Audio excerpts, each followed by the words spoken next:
Hello friends, in today's video we will learn how to do the printing, okay, on multiple pages on Excel. Okay, instead of selecting Control P or Control A, we will see the shortcut here.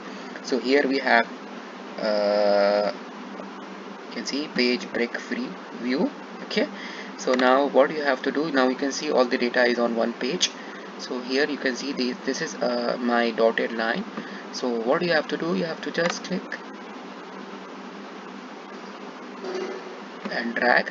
Okay, now this all data is on my one page, so you can just simply save it in a different format and just print it. Okay, so this is all by, you can say, concatenation or merging of the big data onto one page, so you can print on one page.